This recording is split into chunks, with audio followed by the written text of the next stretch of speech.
sigaliddwa okukolebwa kyokka kubanga akawaayira ako mwe mwali essuubi ly'Abannajjibuti lyonna nti omusajja emyaka gimuwubidde akawero wadde yajjawo ekkomo ku bisanja naye kasita ekkomo ku myaka likyaliwo era lyessuubi lyaffe ffenna Bannajjibuti okuwona Nakyemaliro ono.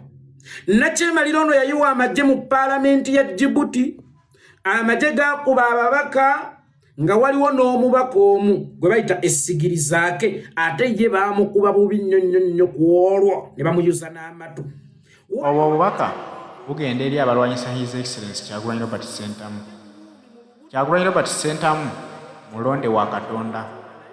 Kyagulanyi Robert Ssentamu engeri gyeyingiramu ebyobufuzi yeewuunyisa buli muntu.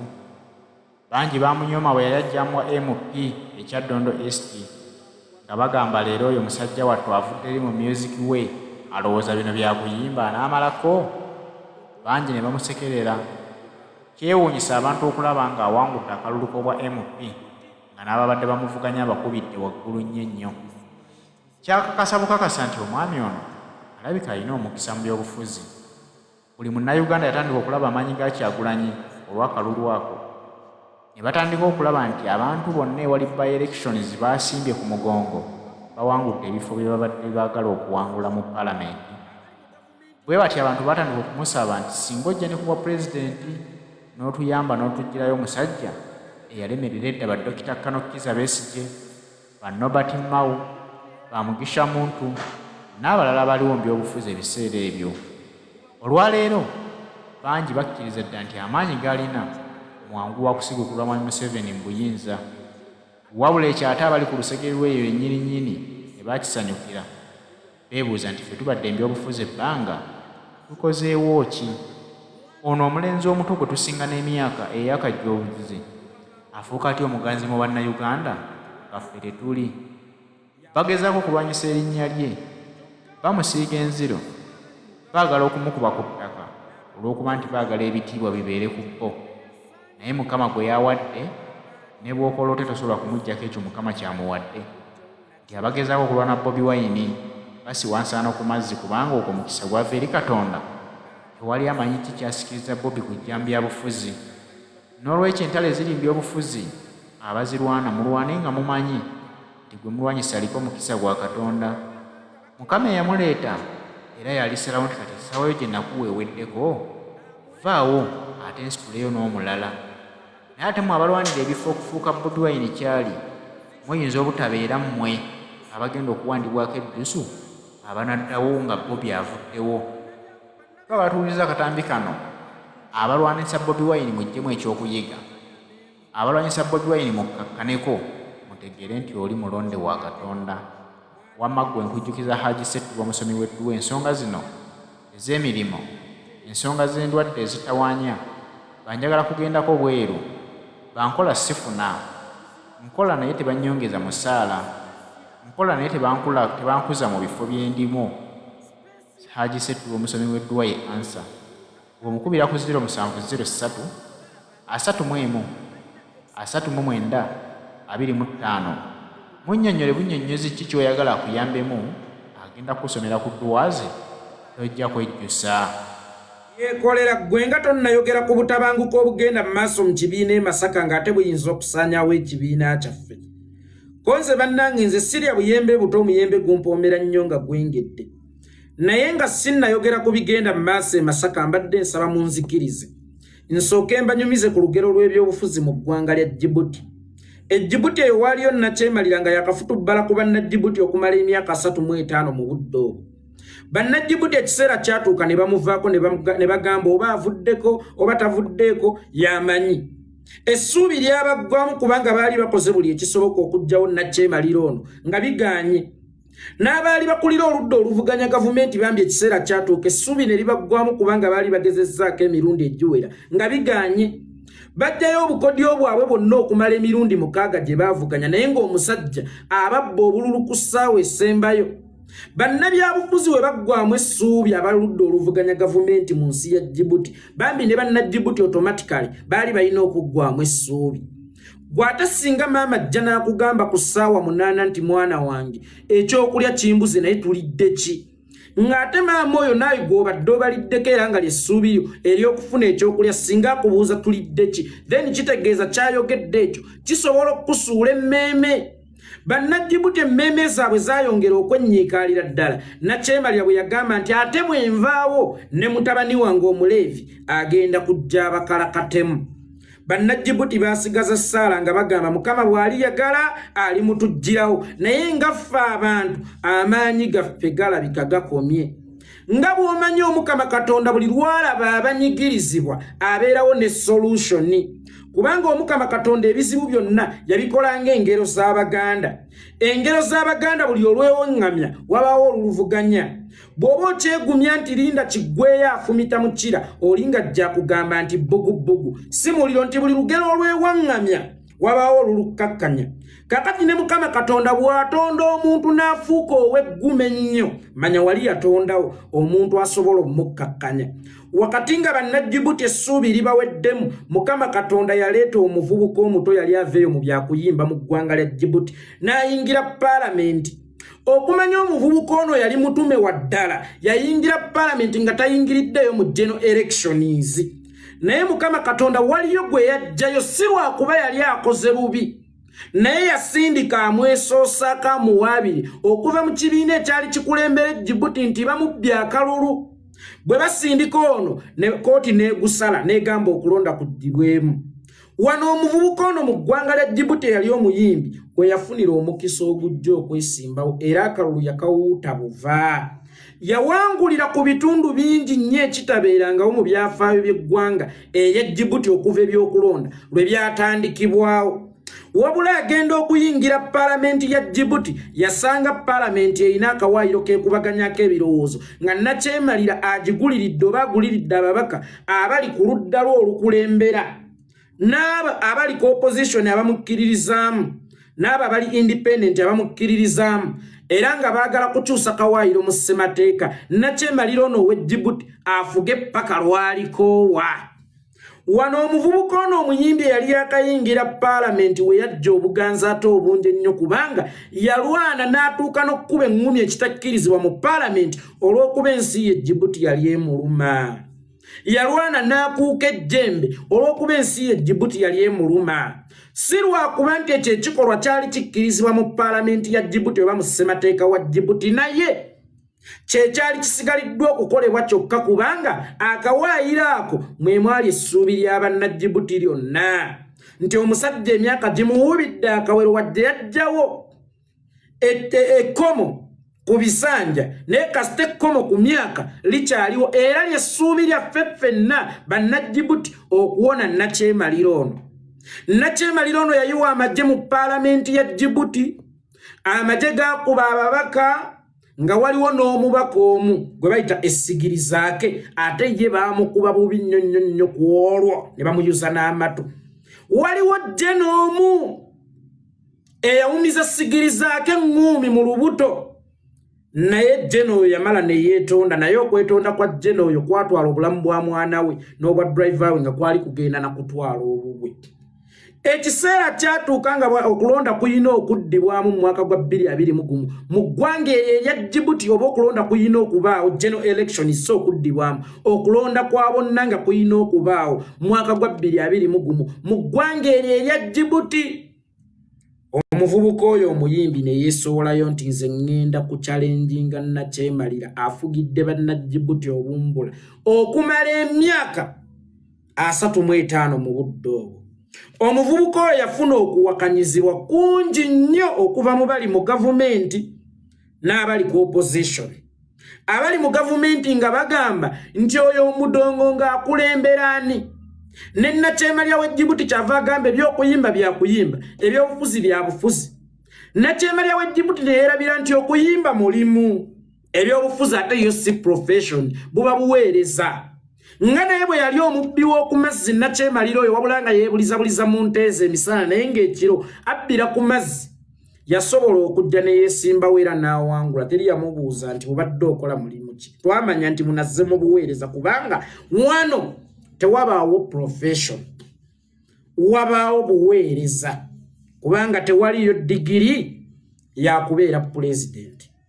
kyokka wakati mu kuwakanyizibwa abali mu gavumenti n'abali ku opposition bamucoccanga beyasangawo abaali beeteeseteese okugjawo nakyemalira w'Ejjibuti oyo naye bano abaali beeteeseteese baali tusiro ng'era oswana okubayimbira akayimba k'omwana gwe bayita Brandways ayagala tayagala nga bayagala tebayagala Mukama bwe yabalaba nga bakerebera kwe kuleeta omuvubuka ono ng'amujja mu bidongo amuleete adominatinge opposition yonna okusobola okutwala bannayuganda mu nsi ensuubize. Bannabyabufuzi bano be yasangawo mwalimu Mpungu Terya, mwalimu Akali Amenvu, mwalimu Kibedi Kabinika, mwalimu Bakikwateko, mwalimu ne Kasibambuzi. Naye ng'abo bonna bakolagana butereevu ne Katikkiro w'Obwakabaka obwo. Era baasanga obuzibu okukikkiriza nti space yaabwe etwaliddwa.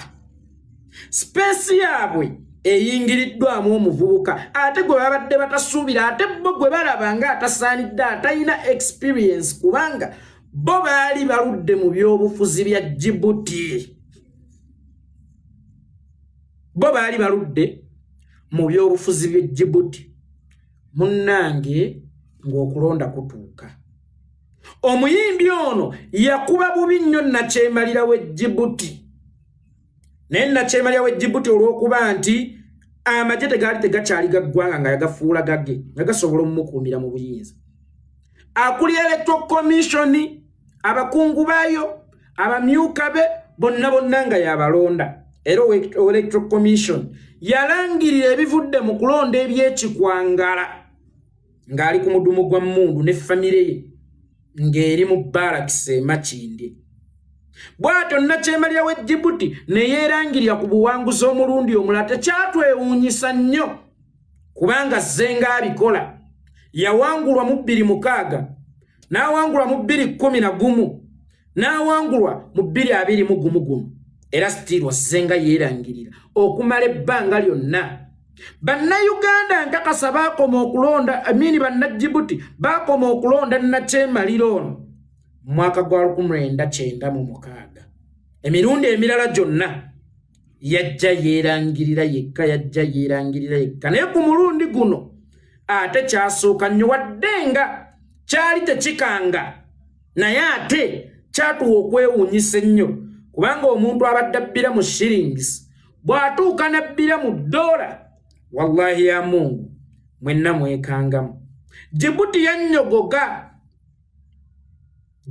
yannyogoga kubanga yalowooza guno gwe mukisa gokka ogusigaddewo okuggyawo omusajja ono.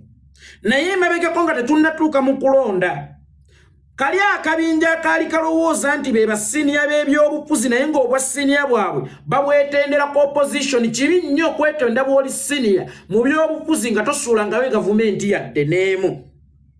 Baagonda okuli Mpungu Terya, Kali Amenvu, Kibedi Kabinika, Bakikwateko ne Kasibambuzi ne bajja ne beegatta ku musajja kubanga ye wali amasannyalaze. Naye mu kujja okwegatta ku musajja ono omuyimbi tebajja lwakuba baagala kununula nsi yaabwe wabula bajja lwakusigaza ebifo byabwe kubanga waliwo weevu eyali ezze nti buli woolaba akatiko tiikinga. Kakati nga yenna atayina kaadi y'akatiko nga wallahi kyangu nnyo okugwa. Era abasinga mu bo bonna kyale baabawa kaadi n'akabonero k'akatiko era baabatiikinga okujjako Kasibambuzi. Kakati nakyemalira bw'amala okwerangirira mu buyinza olwo tukomyewo mu 2021 automatically ono omuyimbi ye yalina okudda ku gavumenti ng'era yalina okulonda shadow cabinet. Mu kulonda shadow cabinet Mpungu Terya yafuulibwa Ssaabaminisita. Naye ono Bakikwateko omukazi yekka yali mu kabinja kaabwe kali olw'okuba ye yali ayagala kununula nsi ye olw'okuba ebigendererwa ebyali byakununula nsi ye teyafaayo njinunudde naani asirongazi njinunudde teyafaayo gwe ngendo ginunula naye ayina bukugu ki asirongazi njinunudde teyafaayo ku kintu kyonna kubanga ye omulamu agwe gwali gwakununula nsi ye guli ogwabali gwali gwa bifo Mpungu teyabire bwe bamuwa obwa Ssaabaminisita ku ludda oluvuganya gavumenti yasooka n'aba mugonvu nnyo naye ng'obumulubulu buyitamu nti Mpungu teryabire oyo munnange takukkiririzaamu munnange akunyooma era waliwo n'abagamba nti nga ggwe otya Mpungu teryabire ebiragiro nga ggwe olagira otya Mpungu teryabire naye Mpungu teryabire ng'abikkabikkako ekiseera kyatuuka Mpungu teryabire n'akwata akayinja n'akakasukako mu kisaka nendyoka nkulabira ekyava mu kisaka ng'agamba nti tetugenda kukkiriza batategeera kutukulembera nti ate abantu abamu mwatondebwa kulemberwa so si kulembera wano nakulabira obuyinja ku mutala social media ne bamubuuza ssebo Mpungu teryabire tuliwo kulemberwa so si kulembera naye so si tukulembera mafaaya otuvuge ng'otutwala gy'oyagala kubanga naye Museveni bwe yakukulembera amafaaya wamugamba ssebo ngibuuseemu tolina gyondaza kaakati ffe lwaki oyagala otukulembera amafaaya wano Mpungu teryabire ne yezza ne yeewumbawumba naye abantu abamu baagamba nti Mpungu teryabire ono ayina abantu basisinkana okuva mu gavumenti eyabba obuyinza bw'abantu obudde obw'ekiro omutuufu saakiteekako nnyo mulaka oba bannajjibuti tebakiteekako nnyo mulaka kubanga propaganda ng'oyo mu byobufuzi azze ng'abeeramu ng'era bagamba nti akabinja kaabwe kano aka Mpungu teryabire kali amenvu Kibedi Kabinika Kasibambuzi Moses basisinkananga ne Katikkiro w'Obwakabaka obw'okutema empenda butya bwe bayinza okuwamba omuvubuka ono ne bamugjawo bo ne badda ku opposition kubanga bakyeteekerateekera ate bakikolerera naye omukyala yekka yali mu kabinja kano gwe bayita bakikwateko ye munnange yabeeyawulako mangu kubanga yagenda okulaba ng'ebigendererwa byabwe bisukka ku kwagaliza ensi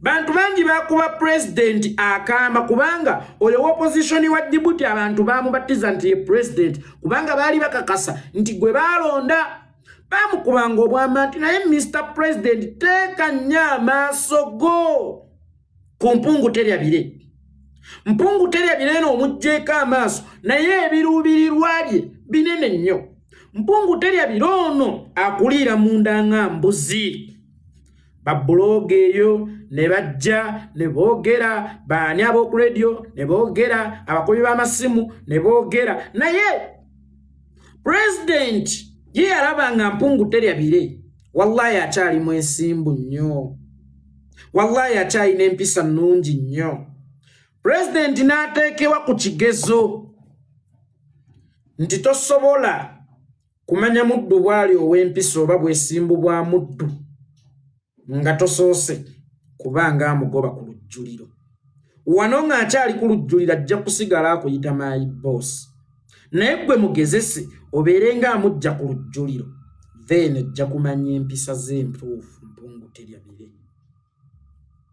president ng'asooka akimma amaaso manyi ye mukwata mpola oyo wa Djibouti ow'oludda oluvuganya Djibouti yawangula okulonda n'atalangirirwa kwata mpola kakati mu December omwaka oguwedde nga tugenda mu Kulimansi omunkulu kyava ajja obwakatikkiro ku Mpungu teryabire n'abukwasa omuvubuka gwe bayita Yoweri Sebadi n'agamba kakati ye katikkiro mu shadow government wano we nalabira Mpungu teryabire omutuufu n'atandika okukozesa obuyinza obutono bwe yasigazaawo weewaawo nga bungi naye n'atandika okubukozesa okulaga empisa z'entuufu bwe yagobwa ku lujjuliro yatandika okujjayo kkala z'entuufu, yatandika okujjayo empisa z'entuufu, yatandika okuyisizaamu ddala pulezidenti amaaso, yatandika ddala okuzaala wa pulezidenti, yatandika okugootaanya obubinja bwonna obwali anda ekibiina kyabwe ekiriko akabonero ak'akatiko. Ebibiina byonna ebyali bisobola okujjawo nakyemalira yatandika obbirwanyisa mpola mpola, yatandika obbikyankalanya mpola mpola, kubanga yakimanya nti ebibiina bino eby'enjawulo ge gayinza okuba amatabi agawaniridde ekibiina kino ekinene ekirina akabonero k'akatiko. Olowooza singa pulezidenti yamuleka ku lujjuliro lw'obwakatikkiro yalitegedde Mpuuga teryabire omutuufu, Mpuuga teryabire mutuufu, ategeerekese amaze kugoba ku bwakatikkiro mu shadow cabinet. Kaakati ajjeyo emizeege kyekiri kye twagambanga Mr. President titosobola kumanya bwesimbu bwa muddu ng'akyatudde ku lujjuliro. Byebyo nno tosobola muntu okweka empisa zo kiseera kyonna.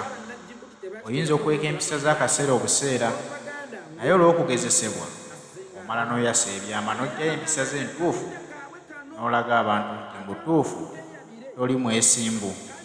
Bangi baali balowooza nti abantu bano baffe tuli nabo, naye oluvannyuma lwa His Excellency Robert Kyagulanyi Ssentamu okukwata ku bukulembeze n'akyusaamu mu bifo ebimu, baasobola okweraga kkala zaabwe entuufu ddala ffe mu NUP mwetuli naye nga tubala bifo.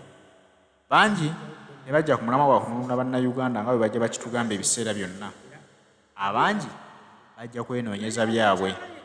Ekiyambye abantu abo okutegeerekeka kwe kukwata ku bifo nti babakyuse babajje ku bifo eby'amaanyi bwe bali, bakwaseemuuko ne ku balala bakwatemu. Abasajja bavuddeyo balaze Kyagulanyi Robert kkala entuufu, bamugamba nti bo NUP kaadi yaayo si gye basinga okwetaaga oba si yeriko amaanyi. Bagamba nti kaadi si yeeronda wabula abantu b'e Masaka be babalonda, kubanga bamaze okubalagako kati tebakyeguya Robert Kyagulanyi Ssentamu, bo bajja mu NUP nga bakozi ba ddiiru era beeriira nsimbi zaabwe okuva Mwami Museveni n'okusobola okutuusa ebigendererwa bye byayagala ebyokwekumira mu buyinza paka kufa.